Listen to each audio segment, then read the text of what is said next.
안녕하세요. 오늘 여러분과 함께 좀 깊이 들여다볼 자료는요. 원주 침례교회 최동진 목사님의 사사기 강해 설교 중 하나입니다. 특히 사사 입다가 암몬과의 전쟁에서 이기고 돌아온 바로 그 직후의 사건들을 다루고 있어요. 근데 이 설교가 사사 시대를 기드온이라는 인물을 딱 기준으로 해서 그 이전과 이후로 나누는 관점이 있더라고요. 이게 좀 흥미로웠습니다. 왜 하필 기드온일까요? 뭐가 달라지는 걸까요? 네, 그게 핵심인데요.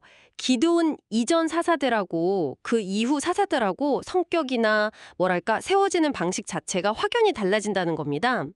기드온 이전에는 대체로 하나님의 영이 임하고 그래서 이스라엘 구원하고 그 결과로 평화가 오고 약간 이런 패턴이었죠. 말하자면 하나님이 직접 선택하신 리더들 이런 느낌이 강했어요. 아, 하나님 주도로 이루어졌다는 거군요. 그렇죠. 근데 기도원 이후로는 이게 좀 달라져요. 사람들이 스스로 사사가 되려고 하거나 아니면 다른 사람들이 막 추대하기도 하고요. 하나님의 부르심보다는 그냥 인간적인 동기 이런 게 더 커졌다는 말씀이시죠? 네, 맞습니다. 뭐 개인적인 야망이라든지 권력욕 아니면 뭐 부를 쌓으려는 마음 이런 것들이 더 중요해진 거죠. 심지어 사사 자리가 세습되는 경우까지 나타나거든요. 세습까지요? 네. 그러니까 권위의 중심이 하나님에게서 점점 사람에게로 이렇게 옮겨가는 당시 이스라엘의 어떤 영적인 상태 변화를 보여주는 중요한 지표라고 할 수 있겠습니다. 그렇군요. 이런 큰 흐름 속에서 이제 입다의 이야기가 나오는 거네요. 입다가 큰 전쟁에서 이기고 돌아왔는데 같은 민족인 에브라임 지파 사람들이 와서 엄청 거칠게 항의를 한다면서요. 왜 우리를 전쟁에 안 불렀냐? 이러면서요. 네, 맞아요. 항의 정도가 아니라 거의 협박 수준이죠. 너랑 네 집을 불태워버리겠다. 이렇게까지 말합니다. 와. 근데 입다는 그때 그 외동딸 문제 때문에 개인적으로도 엄청 힘들었을 시기잖아요. 그렇죠.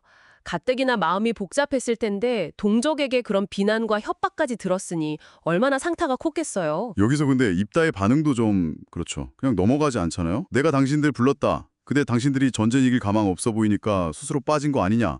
이제 와서 왜 불평이냐.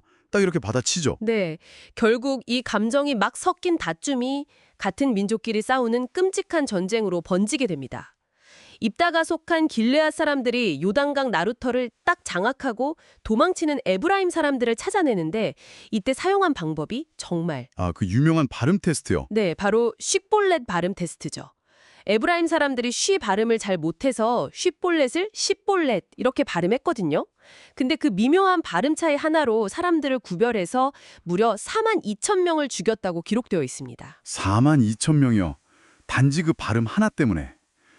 와, 이건 정말 그러니까요. 이게 과연 본질적인 문제였을까요? 설교자께서는 이게 결국 자존심 싸움, 감정 싸움이었다고 지적하세요. 교회가 혹은 공동체가 영적으로 좀 무뎌지고 하나님과의 관계라는 본질에서 멀어졌을 때 나타나는 그런 비본질적인 다툼과 비슷하다는 거죠. 핵심을 놓치니까 사소한 곳에 목숨을 걸게 되는군요. 그렇죠. 뭐 이런 비극은 사실 종교 공동체뿐만 아니라 어떤 조직이든 나타날 수 있는 문제 같아요. 설교에서는 여기서 한 걸음 더 나아가서 우리에게도 신앙의 광야가 필요하다 이런 이야기도 하던데요. 정근모 박사님 예를 드시면서요. 아, 네. 세계적인 과학자였지만 아들의 병이라는 그 개인적인 광야를 통과하면서 하나님을 아주 깊이 만나게 되셨다는 이야기죠. 그래서 나중에는 위대한 과학자보다 신실한 크리스찬이고 싶다 이렇게 고백하셨다고 하고요. 그 광야라는 게 어떤 의미일까요?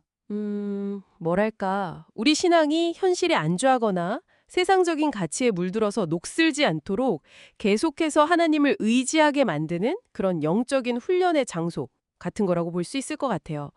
다른 계획, 뭐 플랜 B 이런 거 없이 오직 하나님의 은혜만을 구하게 되는 자리. 그런 의미인 거죠. 이걸 좀 더 크게 보면 기도원 이후 사사들이 잃어버렸던 바로 그 하나님 중심성을 다시 회복하는 과정이라고도 할 수 있겠네요. 네, 정확합니다. 그런 맥락에서 이해할 수 있겠죠. 자, 오늘 저희가 살펴본 최동진 목사님의 설교는 사사시대의 혼란, 특히 기도원 이후에 나타난 리더십의 어떤 변질, 그리고 에브라임과의 그 비극적인 갈등을 통해서 우리에게 참 중요한 메시지를 던져주는 것 같습니다.